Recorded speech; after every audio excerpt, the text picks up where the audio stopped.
이번 주 우리가 매일 아침마다 큐티하는 그 큐티 본문은 누가복음이었습니다. 이 누가복음은 누가가 저자입니다. 누가는 누가복음뿐만 아니라 사도행전의 저자이기도 합니다. 누가복음 1장 1절에서부터 4절을 또 한번 함께 읽어보겠습니다. 누가복음 1장 1절에서부터 4절입니다. 시작.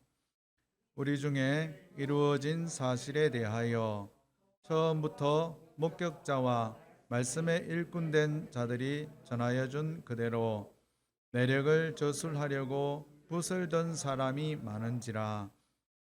그 모든 일을 근원부터 자세히 미루어 살핀 나도 데오빌로 각하에게 차례대로 써보내는 것이 좋은 줄 알았노니 이는 각하가 알고 있는 바를 더 확실하게 하려 함이로다. 누가복음이 기록될 당시에 예수 그리스도에 대한 역사적인 내용과 그 사역을 기록하고자 하는 사람이 많았다고 합니다. 그리고 그 모든 일을 근원부터 자세히 미루어 살핀 누가도 데오빌로 각하에게 쓴다고 합니다. 이렇게 밝히고 있는데 이 데오빌로라고 하는 이 인물은 사도행전의 첫머리에 그 같은 이름이 나오고 있어요. 그 같은 동일한 인물입니다. 이 데오빌로는 그 로마의 고위 관료이며 황제의 사촌이라고 전해지기도 하고 또 어떤 그 특정한 한 인물이 아니라 그리스어로 테오는 하나님이라는 뜻인데 히로 사랑하다라는 의미예요. 하나님을 사랑하는 형제들에게 보내는 서신으로 이렇게 이야기를 하기도 합니다. 아무튼 누가복음을 누가가 기록을 했고 그 기록된 그 편지를 그때 당시에 또 그 편지를 받는 사람이 있었지만 지금 이 시대에 우리가 그 편지를 또 받고 있습니다. 하나님을 사랑하는 형제들인 우리에게 누가가 편지를 써주었다라고 해도 될 것 같습니다. 저자인 이 누가는 안디옥 태생의 그리스도인입니다. 누가의 뜻은 총명하다, 빛을 주는 자라는 뜻을 가지고 있는데 누가의 직업은 다 알고 계시죠? 누가의 직업이 무엇이었을까요? 누가의 직업은 의사였습니다. 지금도 그렇지만 당시 그 의사라고 하는 이 직업은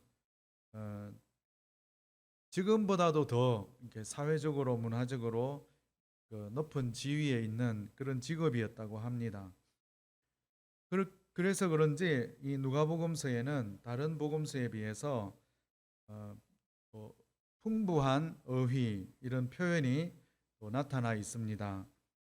누가는 또 끝까지 그 바울의 곁을 지킨 충성된 바울의 동역자였기도 합니다. 그리고 누가는 그 자신이 기록한 누가복음 그 사도행전 여기에서 자신의 이름을 한 번도 밝히지를 않았어요. 다른 복음서에는 누가라는 이름이 나오는데 누가복음하고 사도행전에는 이름이 안 나와요. 그것을 볼 때 겸손한 그런 성품을 가진 사람이 아니었나 추측을 할 수 있을 것 같습니다. 본문 21절부터 24절 말씀을 한번 함께 읽어보겠습니다. 21절부터 24절까지 읽겠습니다. 시작. 할례할 8일이 되매 그 이름을 예수라 하니 곧 잉태하기 전에 천사가 일컬은 바르라. 모세의 법 때로 정결 예식의 날이 참에 아기를 데리고 예루살렘에 올라가니 이는 주의 율법에 쓴 바 첫 해에 처음 난 남자마다 주의 거룩한 자라 하리라 한 대로 아기를 주께 드리고 또 주의 율법에 말씀하신 대로 산 비둘기 한 쌍이나 혹은 어린 집 비둘기 둘로 제사하려 함이더라. 요셉과 마리아는 8일째 되는 날 아기에게 할례를 베풀었습니다. 그리고 천사가 일러준 대로 그 이름을 예수라 하고 모세의 법에 따라 정결 예식을 하고 아기를 하나님께 바치기 위해 예루살렘에 올라갔습니다. 하나님께 드리는 제사에 대한 율법과 규례에 보면 제물을 드릴 때는 자신의 신분과 또 자신의 그 재산의 형편에 따라서 소나 양이나 염소나 비둘기를 제물로 드릴 수가 있었습니다.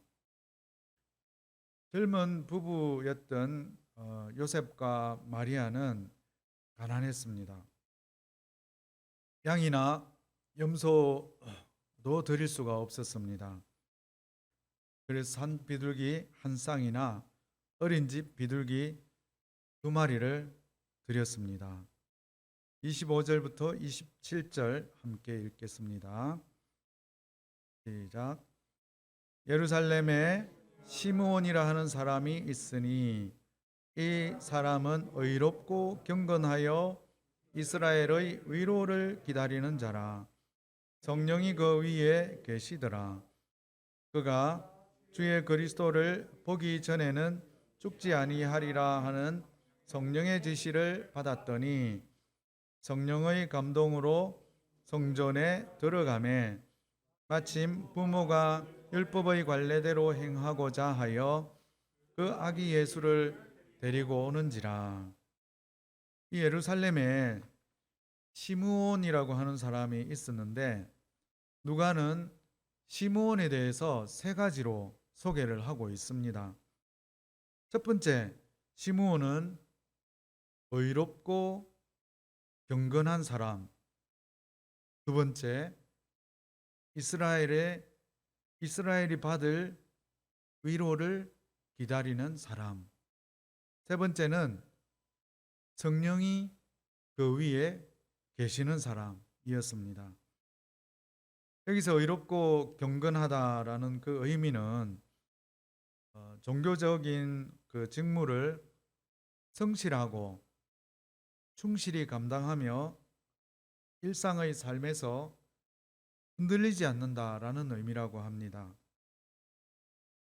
두 번째, 이제 이스라엘이 받을 위로라는 그 의미에는 하나님의 종말론적인 구원을 일컫는 말입니다. 시므온은 메시아의 도래를 갈망하던 사람이었습니다. 시므온이라는 이름의 뜻은 경청하다라는 뜻이 그 안에 있습니다. 오랜 그 기다림 끝에 이스라엘의 위로가 되시는 예수 그리스도를 목도하게 됩니다. 그리고 시므온은 성령이 그 위에 있는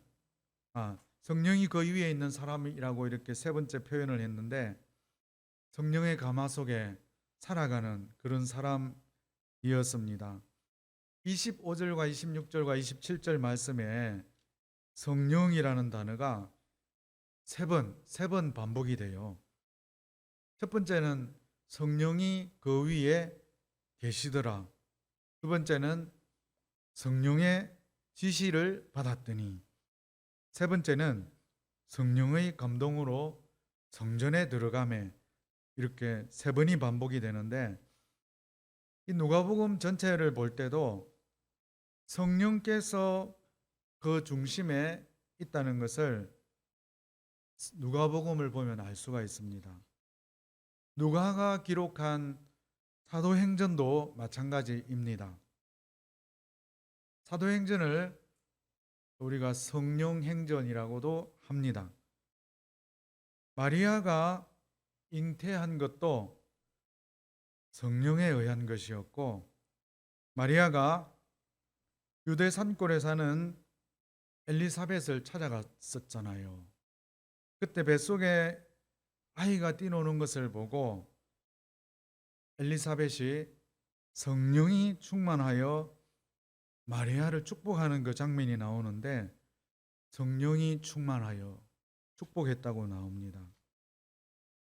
시므온도 그리스도를 보기 전에는 죽지 않는다는 성령의 지시를 받고 있었습니다. 그는 또 성령의 인도를 따라 성전에 들어갔습니다. 지난 목요일 금요일 말씀에서 누가복음 3장에서도 예수님도 세례를 받으시고 기도하실 때 하늘이 열리며 성령이 뭐와 같은 형체로 그 위에 강림하셨나요? 맞아요. 비둘기와 같은 형체로 그 위에 강림하셨습니다. 그리고는 하늘로부터 소리가 들렸습니다. 뭐라고 소리가 들렸나요? 너는 내 사랑하는 아들이요, 내가 너를 기뻐하노라.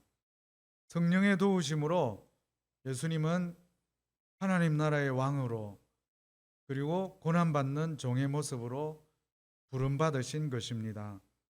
그리고 4장에서는 마귀에게 시험을 받으실 때도 성령의 충만함을 입어라고 기록이 되어 있습니다. 그리고 성령에 이끌리시며 세 가지 시험을 말씀으로 대적하고 물리치셨습니다. 성령은 우리에게 하나님의 말씀을 기억나게 해주십니다. 그리고 깨닫게 해주십니다. 성령은 또한 우리를 짓누르고 있는 것들을 제거해 주십니다. 로마서에 보면 생명의 성령의 법이 죄와 사망의 법에서 우리를 해방시켜 주신다고 나와 있습니다. 성령의 능력 안에 있는 사람은 인내합니다. 시므온은 긴 생애 동안 오랜 순종과 오랜 기다림 끝에 이스라엘이 받을 위로가 되신 예수 그리스도를 성전으로 들어가서 만나게 됩니다. 시므온은 구약의 예언의 말씀을 붙들고 있었습니다. 오랜 기다림 가운데 흔들리지 않을 수 있었던 것은 하나님의 말씀을 정확히 이해하고 있었기 때문입니다. 구약의 예언의 말씀이 누구에 대하여 증언하고 있는지 알고 있었기 때문에 시므온은 또 젊은 부부 요셉과 마리아가 들어올 때 그 품에 안긴 아기를 보는 순간 그렇게 오랫동안 기다려온 분이 눈앞에 계시다는 그 사실을 알아챘습니다. 시므온은 아기를 받아 안고 하나님을 찬양했습니다. 28절에서 32절 함께 읽겠습니다. 28절 시작. 시므온이 아기를 안고 하나님을 찬송하여 이르되 주제여 이제는 말씀하신 대로 종을 평안히 놓아 주시는도다. 내 눈이 주의 구원을 보았사오니 이는 만민 앞에 예비하신 것이요 이방을 비추는 빛이요 주의 백성 이스라엘의 영광이니이다 하니. 시므온은 자기의 마지막 시간이 다가왔음을 알아차렸습니다. 시므온에게 아기 예수님은 자신이 이제 본향으로 돌아갈 때가 되었음을 알려주는 징표이기도 했습니다. 시므온과 같이 하나님의 뜻 안에서 한평생을 살았다면 우리 육신의 죽음이 슬픔이 아니라 기쁨이 됩니다. 고린도 전서 말씀에서 우리가 살펴보았던 부분과 같이 떠난다.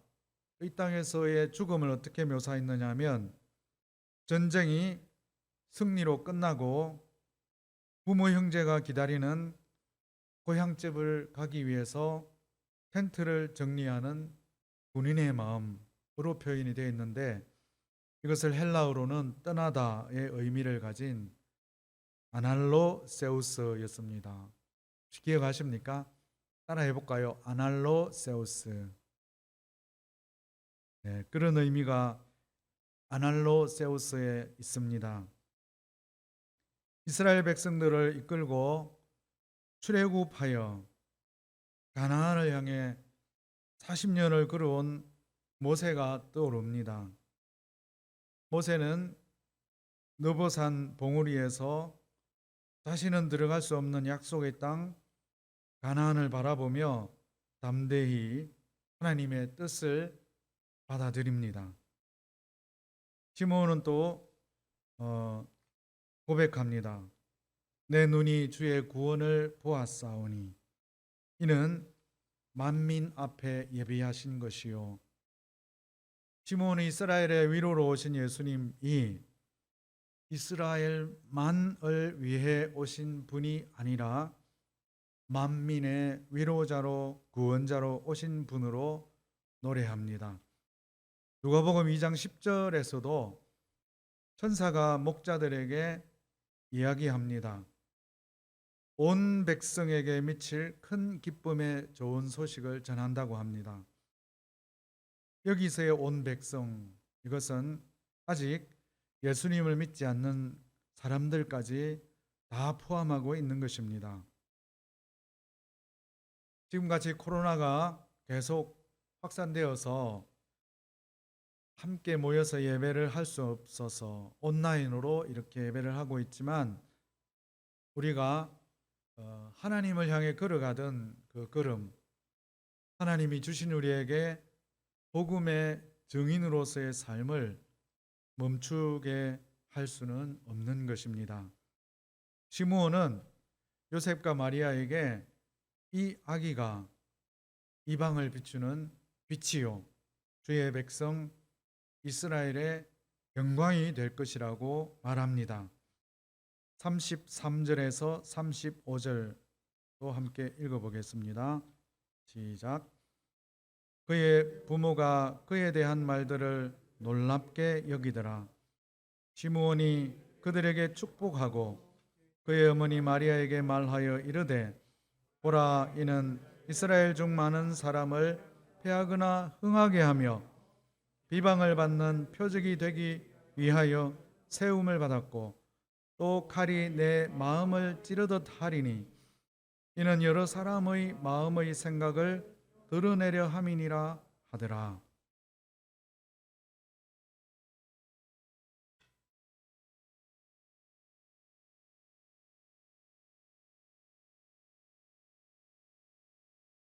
예수님이 어둠을 비추는 빛으로 오셨기 때문에 부모인 요셉과 마리아도 감내해야 할 시련이 있었습니다. 시므온은 그의 어머니 마리아에게 비방을 받는 표적이 되기 위하여 세움을 받았다고 말을 합니다. 실제로 예수님은 사람에게 비방을 받는 표적이 되셨습니다. 예수님은 스스로 경건하다고 생각하는 사람들의 위선을 드러내셨습니다. 입술로는 하나님께 나아가지만 마음은 하나님에게서 멀다고 바리새인들의 위선을 지적하셨습니다. 사람들의 속에 있는 속내를 드러내심으로 그들을 회개로 인도하셨습니다. 어둠 속에 있는 자신의 모습을 인정하고 빛이신 예수님을 영접한 사람들에게는, 영접하는 자, 곧 그 이름을 믿는 자들에게는 하나님의 자녀가 되는 권세를 주셨습니다. 그 반면에 예수님이 선포하는 복음의 빛, 밝은 빛 조명이 있는데도 불구하고 자신의 참모습, 그것을 부인하고 끝까지 자신의 겉모습에 집착했던 사람들은 하나님의 진노를 피할 수 없었습니다. 예수님은 그들에 의해 또한 많은 고난을 겪으셨고 저항에 부딪혔습니다. 예수님을 잉태하고 양육한 육신의 어머니 마리아는 십자가 아래서 어쩌면 칼에 마음이 찔리는 듯한 아픔을 겪게 됩니다. 시므온이 이야기해 준 말씀대로. 그리고 예수님은 실제로 칼로 찔림을 당하는 고통을 당하시면서 십자가를 지셨습니다. 우리 또한 예수 그리스도를 믿기 때문에 비방을 겪을 수 있습니다. 또한 칼로 가슴을 찢기는 것과 같은 그런 아픔을 겪을 수도 있습니다. 저 자신을 참 돌아봅니다. 성령의 능력 안에 있는 사람이라고 말은 하지만 또 믿음의 고백과는 관계없이 삶을 살아갈 때가 많은 것 같습니다. 하나님은 사랑이라고 말하면서 도저히 사랑할 수 없는 사람을 마음 가운데 두고 살아갑니다. 하나님은 용서하시는 분이라는 사실을 알면서도 용서할 수 없는 마음을 가지고 살아갑니다. 성경의 인물 중에 떠오르는 인물이 요나가 떠올랐습니다. 요나는 어쩌면 요나잖아요. 요나. 나를 이야기하는 것 같아요.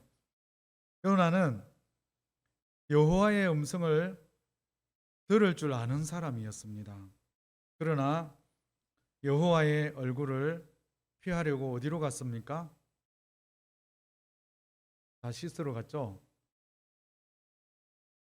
하나님의 뜻을 몰라서가 아니라 명백하게 알지만 의도적으로 피하여 도망하였습니다. 니느웨로 가서 외치라고 하는 말씀에, 니느웨는 어쩌면 요나에게 있어서는 원수였기 때문에 망해야 하는 곳이었습니다. 그렇기 때문에 니느웨로는 가고 싶지가 않았습니다. 도망하여 다시스로 가는 배를 탔는데 물을 만났어요? 큰 풍랑을 만났었죠. 풍랑의 원인이 무엇인지 알기 위해서 제비를 뽑았어요. 결국에 제비를 요나가 뽑아들게 됐는데, 제비를 뽑아든 요나가 이야기합니다. 나는 히브리 사람이요 바다와 육지를 지으신 하늘의 하나님 여호와를 경외하는 자라고 이야기를 해요. 자기를 소개할 때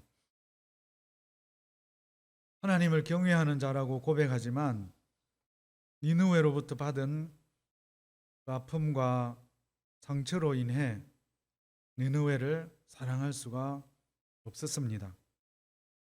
요나는 결국 물에 던져졌죠.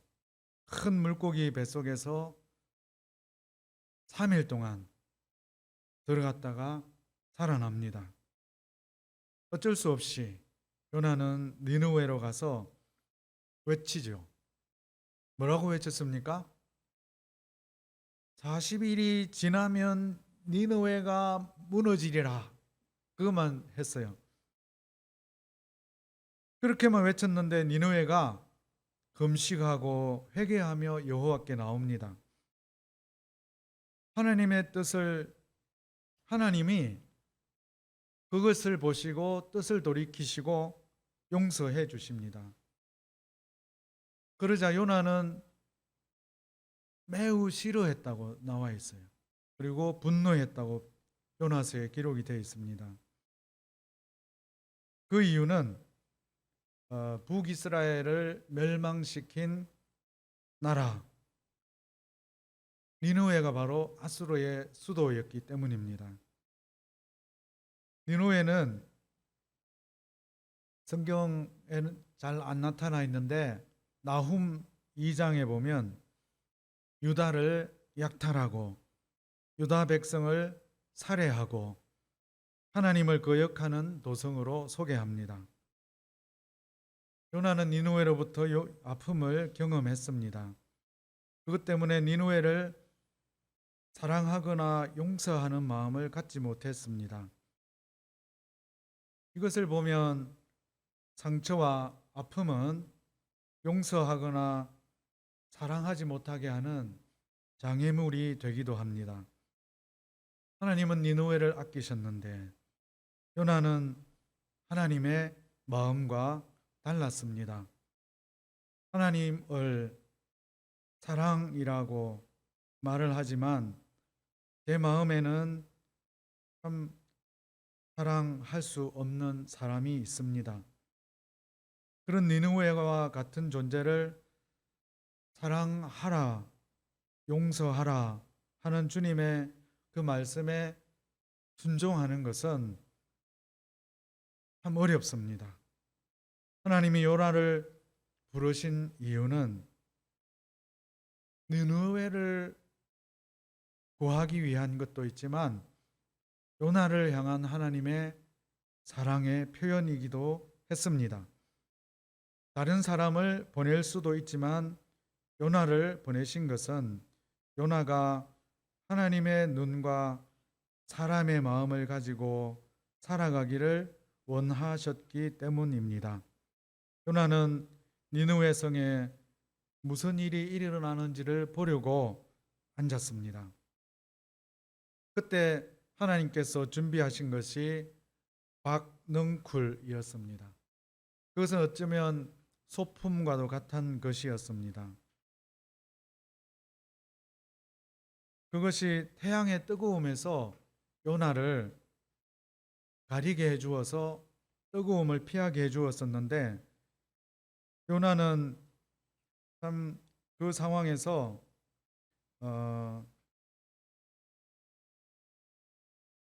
다른 것 때문에 기뻐하는 것이 아니라 이 박넝쿨이 자기를 가려주니까 기뻐했습니다. 그의 그 기쁨이었던 박넝쿨이 결국에는 어떻게 돼요?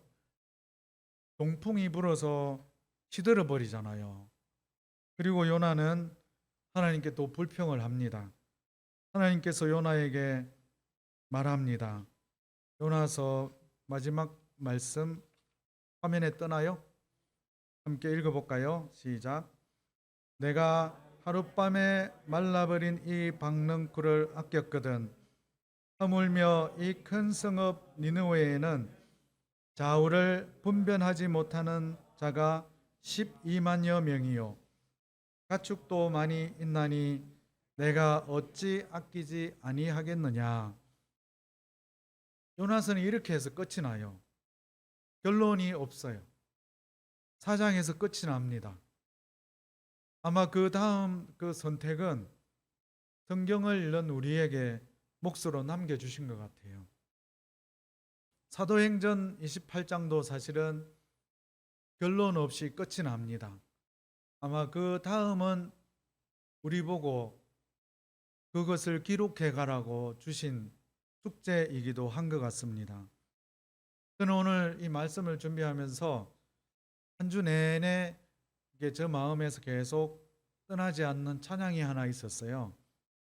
그 가사가 한 주 내내 저 마음에 머물러 있어서 이 찬양을 함께 부르고 말씀을 마무리했으면 좋겠습니다. 찬양의 제목은 하나님 아버지의 마음입니다.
맺겠습니다. 우리 같이 잠깐 눈을 감으시고 참 기도하는 마음으로 이 말씀을 맺겠습니다. 주님, 성령의 감화 속에 사는 사람 시므온과 같이 말씀을 붙들고 살기 원합니다. 자기의 마지막 시간이 다가왔음을 알아차렸지만 육신의 죽음이 슬픔이 아니라 기쁨으로 받아들인 것 같이 우리의 이 땅에서의 마지막, 또 전쟁이 승리로 끝나고 부모 형제가 기다리는 고향집으로 가기 위해 텐트를 정리하는 군인의 마음같이 주님 앞으로 나아갈 수 있게 하여 주시옵소서.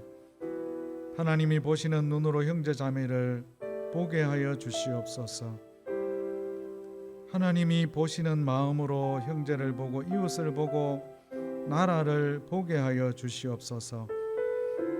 말씀을 깊이 묵상하며 사모하는 마음을 주시옵소서. 내 생각 속에 하나님으로 충만하게 하여 주시옵소서. 나의 시선이 하나님을 향해 고정되게 하여 주시옵소서. 날마다 하나님이 어떤 분인지 깊이 생각하고 하나님의 성품이 나의 성품으로 들어올 수 있도록 주님 기도합니다. 성령의 열매가 우리가 살아가는 일상의 삶에 나타나게 되기를 기도합니다. 시기와 미움을 버리고 하나님이 사랑하는 지체이기에 사랑하게 하여 주시옵소서. 어둠을 비추는 빛으로 오셔서 많은 사람에게 비방을 받는 표적이 되셨고 많은 고난을 겪으셨고 많은 반대자들의 저항에 부딪혔지만 고통을 안으시면서 십자가를 지신 예수님, 나는 죄인이지만 십자가의 피로 용서하시고 하나님의 자녀가 되는 권세를 주셨기에 코로나 확장되는 이전에 하나님을 향해 걸어가던 우리의 걸음을 계속 걸어갈 수 있게 하여 주시옵소서. 하나님이 우리에게 주신 복음의 증인으로서의 삶을 계속 살아갈 수 있게 하여 주시옵소서. 사도행전 29장을 또한 이 공동체를 살고 우리가 살아가는 삶의 현장 속에서 계속 써내려가는 삶이 되게 하여 주시옵소서. 예수님 이름으로 기도했습니다. 아멘. 찬송가 400